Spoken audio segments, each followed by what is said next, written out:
Yo, what's up YouTube? Today I'm going to show you guys how to fix O365. You're going to want to go into a control panel, programs and features, and then you're going to want to right click on O365. Boom. Change. Click yes. And then click online repair. This can take up in between 20 to 30 minutes. It's going to take a while to be repaired. And it's going to ask you to close out all your office.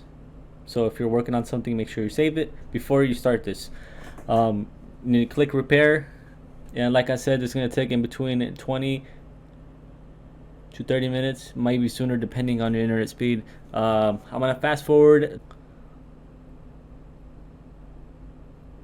Alright guys, once it's done, this is what it's going to look like.